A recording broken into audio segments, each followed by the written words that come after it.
Hello दोस्तों, स्वागत है आप सभी का आपके अपने चैनल रामसर ऑफिशियल पर।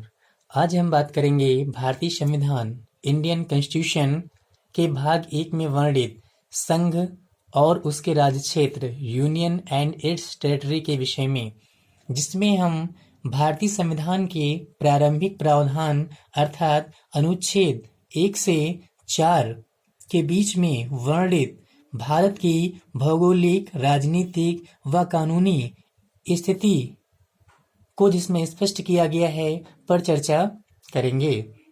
ये टॉपिक आपके परीक्षा की दृष्टि से काफी महत्वपूर्ण है। भारतीय संविधान के प्रारंभिक चरणों की बात करें तो इसके प्रारंभिक चरणों में भूमि विवाद से संबंधित प्रावधान दिए गए हैं। जबकि बात करें हम यूएसए के संविधान में, तो यूएसए के संविधान के प्रारंभिक चरणों की बात करें अगर, तो वहां पर सत्ता के विभाजन या सत्ता के पृथक्करण की बात की गई है। यूएसए के प्रारंभिक 3 अनुच्छेदों में कार्यपालिका, विधायिका व न्यायपालिका के बीच सत्ता के पृथक्करण की बात की गई है। यूएसए में 13 कह सकते हैं कि यूएसए के 13 राज्यों ने स्वयं ही संयुक्त राज्य अमेरिका के निर्माण का प्रावधान किया। अब हम बात करते हैं यहाँ पर भारत की। तो भारत में अगर हम बात करें अनुच्छेद 1 में देखें, जैसा कि भारतीय संविधान के अनुच्छेद 1 में वर्णित है कि भारत क्या है, तो Bharat India that is Bharat shall be union of states, अर्थात भारत जो कि इंडिया है वह क्या है, यूनियन ऑफ स्टेट्स, राज्यों का संघ है। यहाँ पर राज्य संघ से पृथक नहीं है। हम कह सकते हैं कि जो राज्य हैं वो संघ से फ्री नहीं है, स्वतंत्र नहीं है। और हमें यह भी नहीं समझना चाहिए कि जो भारतीय परिसंघ है वे राज्यों के साथ किसी समझौते का परिणाम है। तो आपने यहाँ पर क्या देखा कि राज्य जो कि यूनियन से या संघ से फ्री नहीं है, पृथक नहीं है, और जो यूनियन है वह राज्यों के साथ किसी आपसी समझौते का परिणाम नहीं है। हमने देखा यहाँ पर कि भारत क्या है, तो भारत की बात करें तो भारत संघीय प्रकार की संघात्मक व्यवस्था वाला देश है। कैसा देश है?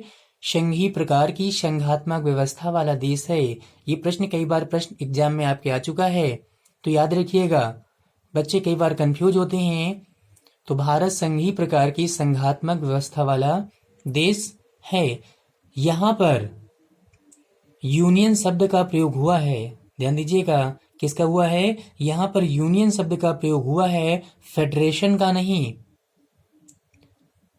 इस प्रकार देखें तो भारत यूनियन टाइप की फेडरेशन व्यवस्था वाला देश है।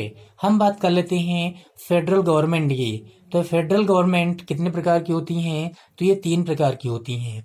एक तो फेडरेशन, दूसरा कन्फेडरेशन, तीसरा यूनियन। फेडरेशन की बात करें तो फेडरेशन गवर्नमेंट कहाँ पे है? यूएसए में है। कन्फेडरेशन की बात करें तो ये कहाँ पे है? ऑस्ट्रेलिया व स्विट्जरलैंड में है। जबकि यूनियन टाइप की गवर्नमेंट कहाँ पे है? तो ये कनाडा में देखने को मिलती है।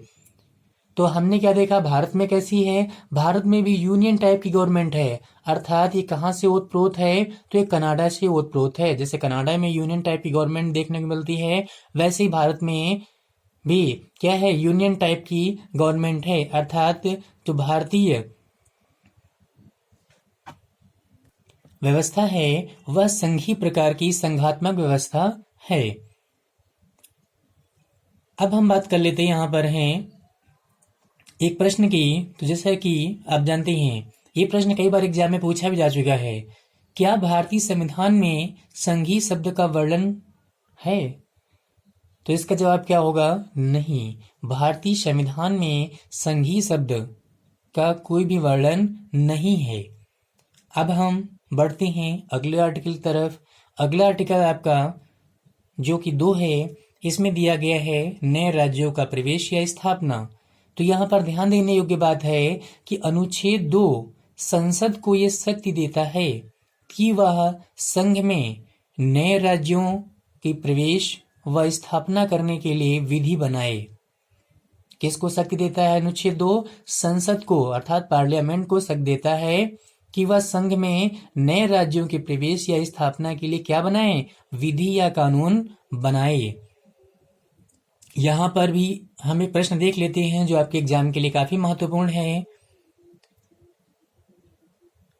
यदि किसी राज्य की सीमा में परिवर्तन किया जाए या नए राज्य का गठन किया जाए तो संविधान के कौन कौन से क्षेत्रों में परिवर्तन करना पड़ता है, या फिर कह सकते हैं कि कौन कौन से क्षेत्र संविधान के प्रभावित होते हैं।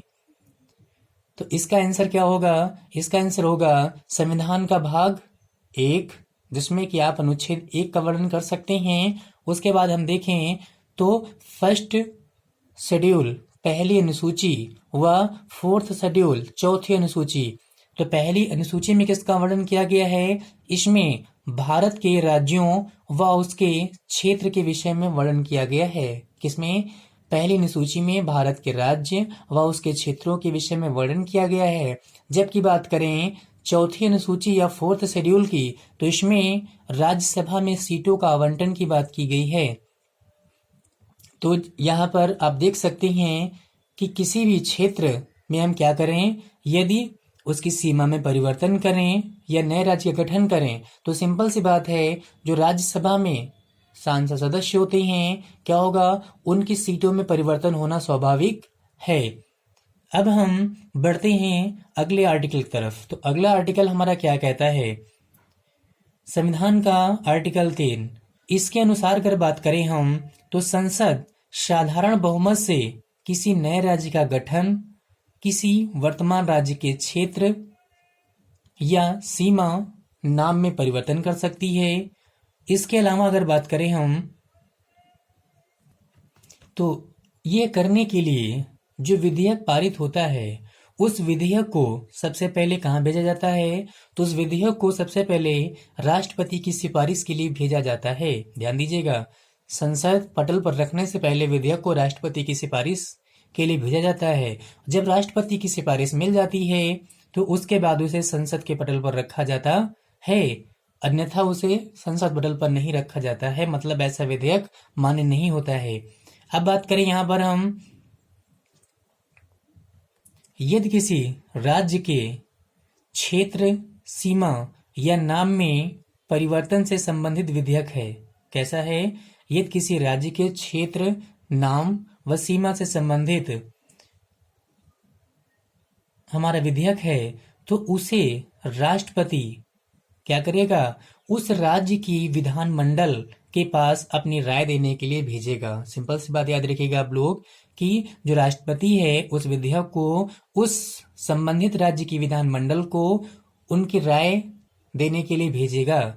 परंतु यहाँ ध्यान देने योग्य बात है, कई बार प्रश्न पूछा जा चुका है कि राष्ट्रपति या संसद इस तरह की राय मानने के लिए जो कि आपकी विधानमंडल राय या सलाह देगी उसे मानने के लिए बाध्य नहीं है। आगे हम बात करते हैं अनुच्छेद 4 में। तो अनुच्छेद 4 के माध्यम से संविधान ने स्वयं ही यह घोषित किया है, ध्यान दीजिएगा, अनुच्छेद 4 के माध्यम से संविधान ने स्वयं ये घोषित किया है कि अनुच्छेद 2 व अनुच्छेद 3 के द्वारा बनाई गई जो विधियां हैं वे अनुच्छेद 368 जो संविधान संशोधन अधिनियम जो आपका है, अनुच्छेद 368 के द्वारा संशोधन नहीं माना जाएगा, संशोधन नहीं माना जाएगा। अब हम बात कर लेते हैं आगे। तो यहाँ पर कुछ और ध्यान देने योग्य बातें हैं जिनको सीखते हैं, जैसा कि 1960 के बेरूवाड़ी केस में माननीय सुप्रीम कोर्ट ने कहा था कि संसद की शक्ति राज्यों की सीमा समाप्त करने की व अनुच्छेद 3 के अंतर्गत भारतीय क्षेत्रों को अन्य देशों को देने की नहीं है। किसके आपने देखा था कि आर्टिकल 1960 में बेरूवाड़ी केस में माननीय सुप्रीम कोर्ट ने क्या कहा कि संसद के पास राज्यों की सीमा समाप्त करने की शक्ति नहीं है, और न ही अनुच्छेद 3 के अंतर्गत भारतीय क्षेत्रों को अन्य देशों को देने की है। यह कार्य अनुच्छेद 368 के माध्यम से ही किए जा सकते हैं। किसके माध्यम से? तो भारतीय संविधान संशोधन अधिनियम जो आपका है का आर्टिकल अनुच्छेद 368। अब हम बात करते हैं, इस तरह आर्टिकल 368 का प्रयोग कर बेरूबाड़ी जो कि पश्चिम बंगाल में पड़ता है को पाकिस्तान को सौंप दिया गया था, जो कि आप जानते हैं वर्तमान में बांग्लादेश का हिस्सा है। 1969 में सुप्रीम कोर्ट ने फिर से ये बताया कि भारत व अन्य देशों के बीच सीमा निर्धारण विवाद का जो मामला है वह कार्यपालिका द्वारा हल किया जा सकता है। किसके द्वारा? कार्यपालिका इस मामले को हल कर सकती है यदि भारत व अन्य देशों के बीच कोई सीमा विवाद संबंधित मामला है। यहाँ पर यह बात भी ध्यान देने योग्य है कि इसमें भारतीय क्षेत्र को विदेश को सौंपना शामिल नहीं है। तो ध्यान दीजिएगा आप लोग, कार्यपालिका सीमा से संबंधित जो विवाद है उसका निर्धारण कर सकती है, परंतु वह भारतीय क्षेत्रों को विदेशों को सौंप नहीं सकती है। यहाँ पर कुछ और पॉइंटों की तरफ बढ़ते हैं, हम उनके विषय में ध्यान लेते हैं। जैसा कि हमारे अनुच्छेद 1 में वर्णित है, तो अनुच्छेद 1 में 3 प्रकार के राज्य के क्षेत्रों के विषय में बात की गई है, जिसमें कि सबसे पहले हम बात करें राज्य, दूसरा संघराज्य क्षेत्र, तीसरा अधिग्रहित क्षेत्र। तो यहाँ पर राज्य का मतलब प्रांत से है, ना कि सॉवरेन स्टेट से, मतलब संप्रभु राज्य नहीं है। अर्थात जो राज्य हैं इनके पास संप्रभु शक्तियां नहीं हैं। जैसे कि अब यूएसए के संविधान में देखते हैं, यूएसए में देखते हैं कि वहां पर केंद्र का अलग प्रावधान है और राज्यों का अपना अलग शक्तियां हैं, परंतु भारत में ऐसा नहीं है। भारत में जो राज्य हैं ये प्रांत हैं, ना कि कोई आपका सॉवरेन स्टेट्स हैं। हमने देखा दूसरा क्या, संघ राज्य क्षेत्र, यूनियन टेरिटरी को देखा। फिर हमने क्या देखा, अधिग्रहित क्षेत्र। अधिग्रहित क्षेत्र से मतलब क्या है, इसके विषय में आप क्या जानते हैं? तो वे क्षेत्र जिनको भारत में अधिग्रहण के द्वारा सम्मिलित कर लिया गया, जैसे कि हम बात करें जूनागढ़, हैदराबाद, जम्मू कश्मीर। तो आप जानते हैं जूनागढ़ जनमत संग्रह, हैदराबाद पुलिस कार्रवाई व जम्मू कश्मीर विलय पत्र के माध्यम से। तो जम्मू कश्मीर को विलय पत्र के माध्यम से 26 अक्टूबर 1947 को भारत में सम्मिलित कर लिया गया था। यहाँ पर और हम अगर बिंदु की तरफ देखें तो हम बात कर सकते हैं गोवा संघराज्य क्षेत्र, जो कि पुर्तगालियों के आधिपत्य में था, उसको भारतीय क्षेत्र में मिलाया गया। उसके अलावा पुदुचेरी की बात करें, पुदुचेरी के अन्य जो पार्ट हैं जैसे कराईकल है, माही है, यनम है, इन सबको भी भारतीय क्षेत्र में सम्मिलित किया गया। वैसे ही दमन व दीव जो ये क्षेत्र हैं इनको भारतीय क्षेत्र में सम्मिलित किया गया।